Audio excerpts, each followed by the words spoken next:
Like, as I said, as far as you're happy and you see yourself going all the way, then I'll be one of your cheerleaders there. So Thank you, but please stay a lover boy. I don't know if I will. I don't know where to start, really. I really don't know where to start. I think they hyped up the Ashley, Billy, and Dad meetup. It was anticlimactic. And then with the rest of the family meetups, they were okay. I found Carl's family a bit strange, though. There was a bit of tension there. I don't know what was going on. And then the audacity for Javen to try and play victim as though he's the victim of the Demola situation. No, Demola is the victim because he stole the girl that Demola wanted. So the audacity for him to suddenly play himself as a victim, I do not get it and I don't understand it. And then Katisha. I think Katisha was intrigued because everybody really liked Demola, and I think this is why she was happy to meet him. But then when she met him, I don't think he was her type physically, or maybe something was a bit off with the way she behaved. She was either she was trying to be very standoffish, that way she doesn't look bad, like she's flip-flopping between the two guys, or she wasn't attracted to him, and I don't know which it is. Anyway, hey there, thanks for stopping by. It's Valerie. Welcome to my channel. If you're new here, don't forget to subscribe, click the like button, turn on the notification bell for when I upload new videos, and definitely leave a comment. In this episode, we'll be reviewing Love is Blind UK Season 2, Episode 6. Actually, I was about to say 5. Anyway, we start off with Billy. He's meeting Ashley's dad, and we were under the impression that her dad was not happy that she was in this process. So the idea that we get to see her dad meet her husband to be and seem okay with it didn't make sense, because he really didn't have issues with it. Yes, he was unhappy that he was meeting, her husband to be when he thought he was meeting the boyfriend. But I have a feeling Ashley had already given him a heads up that whatever you do, don't give a negative reaction, because this is going to be recorded and people will come after you, because he's sort of compliance with the whole situation didn't make sense. You had Billy sort of saying that we're having meaningful conversations, we're making sure we discuss all the awkward situations to make sure that we're right for one another, we share the same values. I don't know. I said it before, I'll say it again. Billy likes Ashley because she's adaptable. She will contort herself to be the best version of the wife that this man wants, because she knows that she really likes him. That's the impression that I get, because she wants to get married, he wants to get married, and so she's going to contort herself to be that. And I think it's going to become harder when she realizes that she is the only one who's making compromises. She then asked her dad to walk her down the aisle. That's a given, though. If you're a present dad, if you're a supportive, loving, caring dad, you shouldn't need to be asked. This should be a given. So the dad cried. He was emotional about it. She was emotional about it. I didn't get the hype of that situation, but that's just me.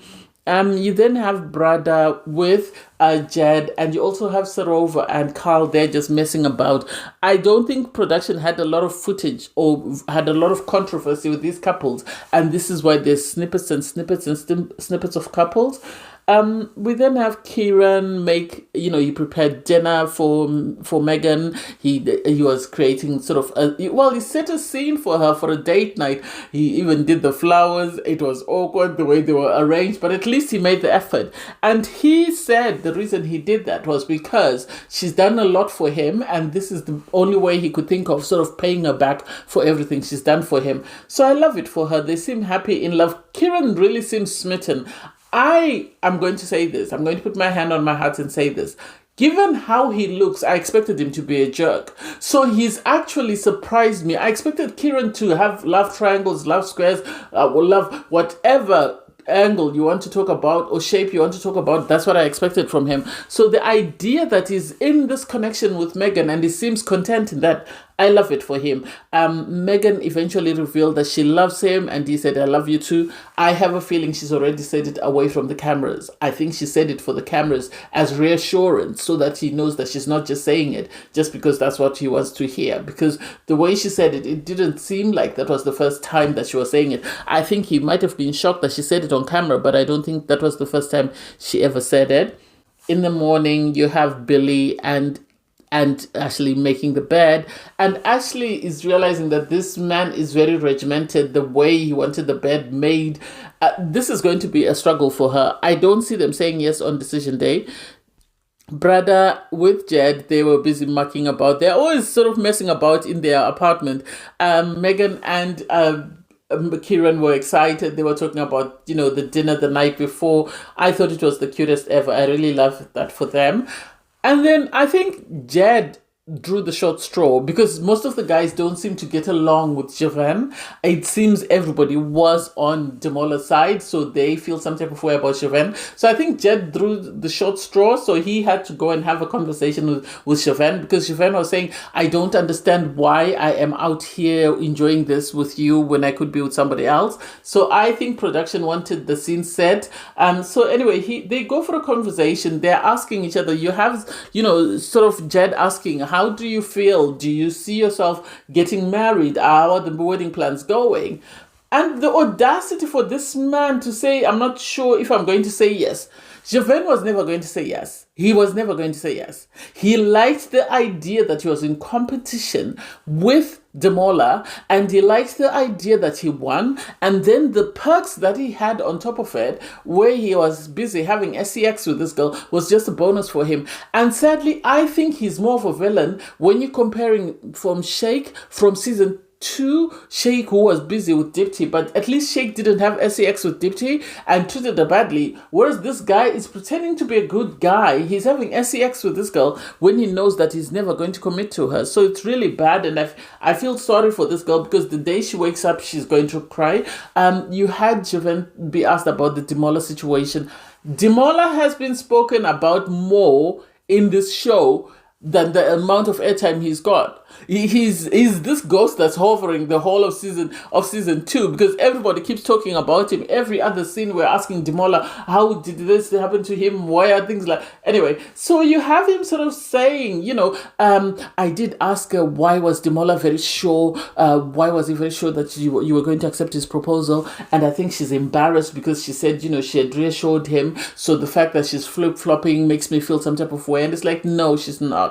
You're not feeling some type of way as well. Because at the end of the day, Javen didn't want to lose. This is why he read his diary, and he made sure that he convinced this girl that he really wanted to marry her, and she bought into that. And once she bought into it, he came in with the proposal and they sealed it. So the idea that he's now making himself Demola's victim, I don't get it. I think he's looking for empathy.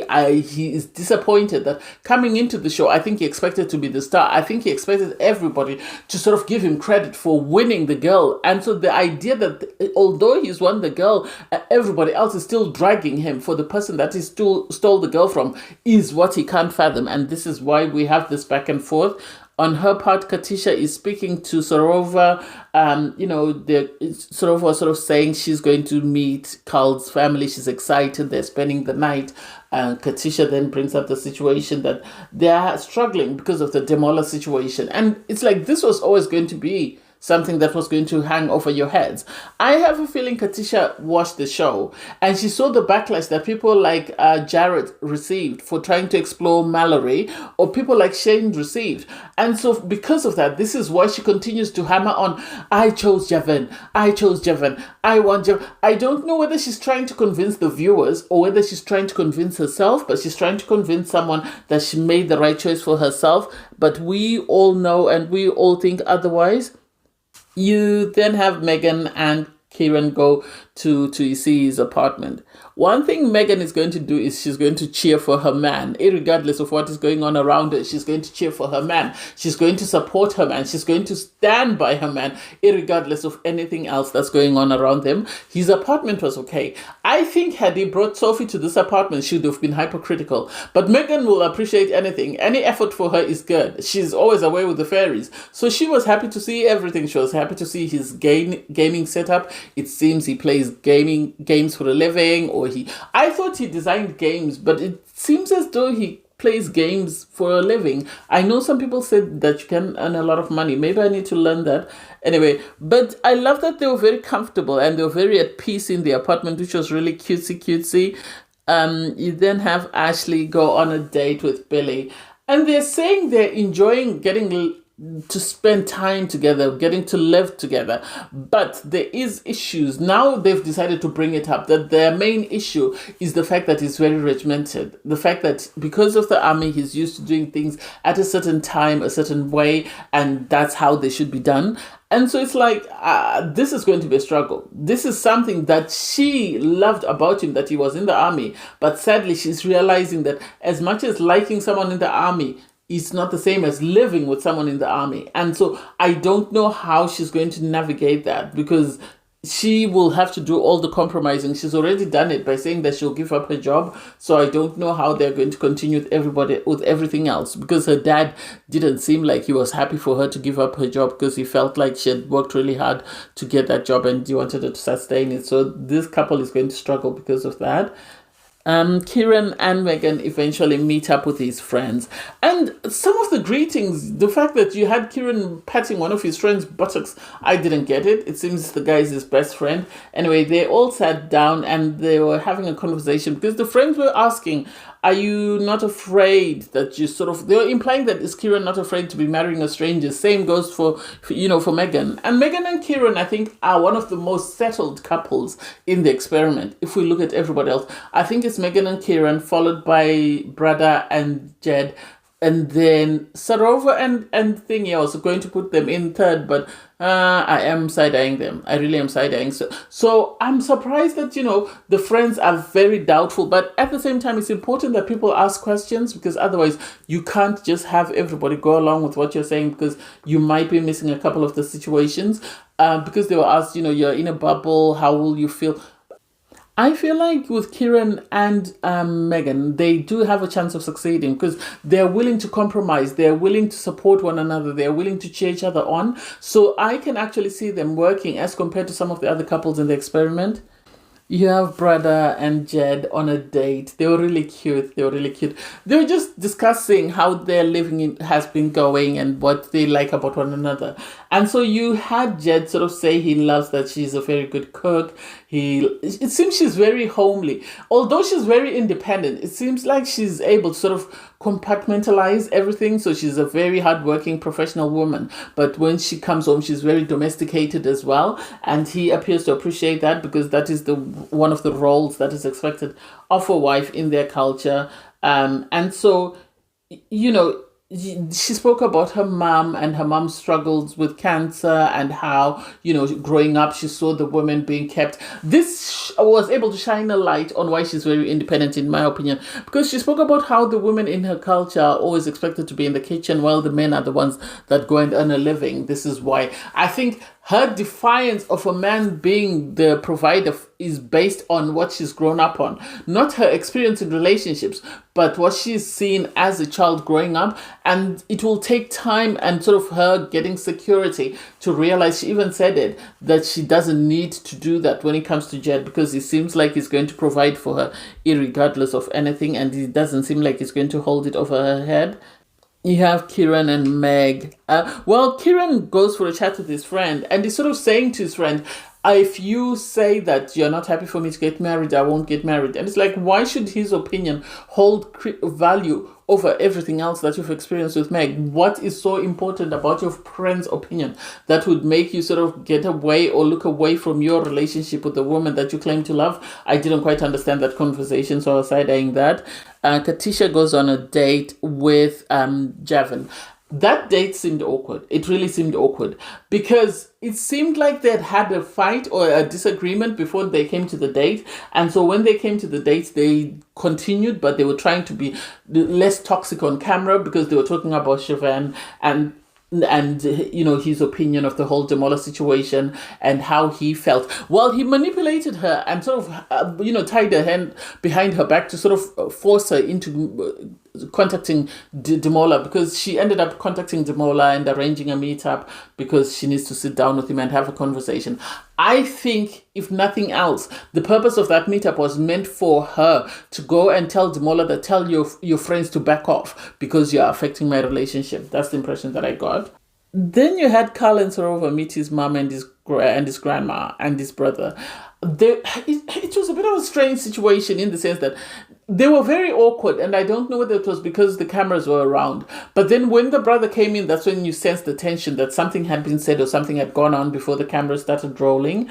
You had his mom sort of ask, where would you live once you were married? Would you live in the posh part, or would you live in the posher part and then come this side? It seems Sarova comes from money, and they are a working class or a low income family, and so this is something that they might be sort of questioning. And so I love that Sarova was saying, I've got family everywhere, so I'm adaptable, so I'll be able to move from area to area irregardless of where we are. And so we can spend time here, we can spend time with my family because I have family all over the country. They spoke about his nan and granddad's wedding, and the nan said she was married for 63 years. And so the grandma was saying, you never know how long people need to date before they get married, because it seems she met her husband at 16, got engaged at 20, and then got married at 21. And so I get, the fact that you can never tell which is the best place to meet someone, because people meet in any form, in any way, and they can date for as long as, 2 weeks or 3 years or 10 years, and still the marriages might not succeed. So there's no formula to say this is the best way to meet someone. So I can't wait to see that. Katisha then met up with Demola. This is what I feel. I feel like Katisha met Demola and he wasn't what she was expecting. I don't think so. I think she was trying to put on her best face. You could tell she was very relaxed and more comfortable with Demola, in my opinion, that she's been with Javen in all the time that she's been with him. She seemed more at peace. She seemed more at ease. They had conversations with Demola, and she sort of asked, were you surprised to hear from me? And they said, yeah, because, this is not something that I was expecting. I thought, he more or less implied they were over and done with. He said, he was shocked that she turned him down. He expected, her to say yes. So he had written his little poem. He had got himself ready. And so he felt, it came out of left field, the fact that she broke up with him.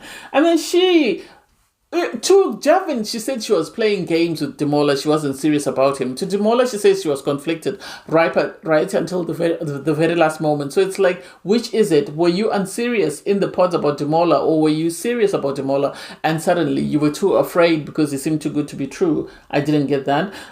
They then spoke about her relationship. I love that Demola is a great guy. I know one of his friends has written in the comments that I'm happy that a lot of people are realizing that he's just as good as it says on the packaging, because he actually asked her about her relationship. How are things going? Do you see yourself marrying this guy? Know that I'm here for you. I'm cheering for you. I want you to succeed. And it's like, this guy is amazing. This guy is really amazing. And I think on her part, personally, I don't get what she doesn't like about him. Demola, you can revamp his wardrobe and he'll still look amazing. That's the impression that I get. He dresses like a geek, yeah, but you can sort of revamp his wardrobe slowly but surely. But you can't.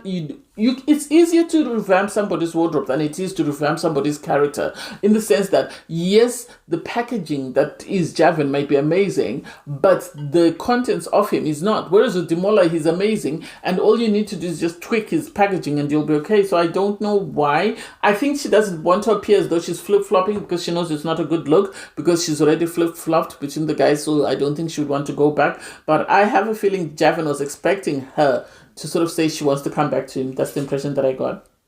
Cal then had a conversation with his brother. When his brother walked into the room, you could see the tension. You could see that his mum and grandma were, well, especially his mum felt some type of way, and he took his brother to the kitchen. They made a cuppa, and he was sort of asking his brother, do you think you'd say yes on wedding day? And Cal is saying, yeah, I can see myself doing that. And the brother's like, nah, I don't think so. Because it seems Carl is very selfish, and so the brother was saying, I don't know whether you'd be able to prioritize somebody else outside of yourself. So this is why I'm saying I don't think you'd be able to sort of say yes on wedding day. And it's like, well, I don't know. I really don't know. And I don't... If the brother is saying that, it raises questions for, Sarova to say, why is the brother saying that? His brother should be his loudest cheerer. So for his brother to question that means you should be questioning it as well. And then Brother and Jed met up with her mom and dad. Oh, they really loved him. They really loved him.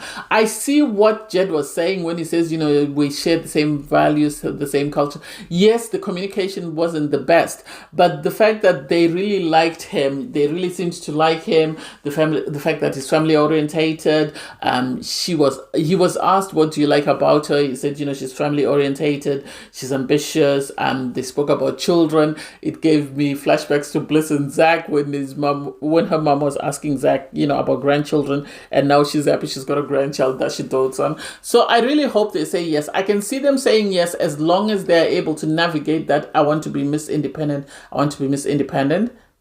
Katisha and Javen, they then had a conversation about her date with Demola and how that went, and whether, you know, she's asked, did you apologize? She said, no, I didn't apologize. I explained myself.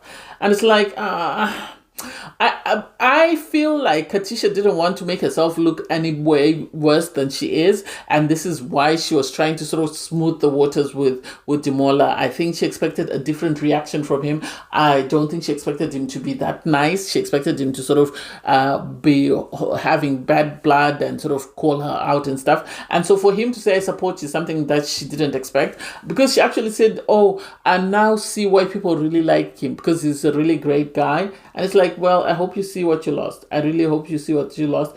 You have Javen saying he's happy that she met him. Is he? I don't know. I really don't know.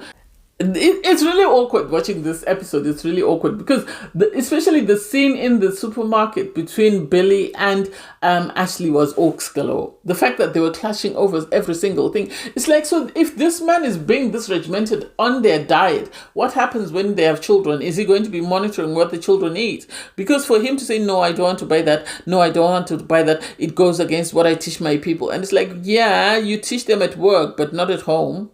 If you want to eat healthy, that's fine, but you can't tell me not to bring into the house what I want. I personally feel like alarm bells were ringing for Ashley to realize that, oh, I think I made a mistake, because this man is only interested in what works in his favor and not what works in their favor as a team. Because if she's saying, when I'm tired, when I'm depressed, when I'm feeling low, I want something sweet to boost myself up, you can't turn around and tell her, well, I don't, because this is too much sugar, or this cake is so many calories, or that. No, that's a bit too much. That's a bit too much. What happens when you have kids? What happens when you have kids? Are you going to stop your kids from having every single thing they want because it goes against your diet? Make that make sense. Anyway, thanks guys for watching. Please don't forget to like, share, comment, and subscribe. Click on the link in my video to watch my review from episode 5. Bye guys.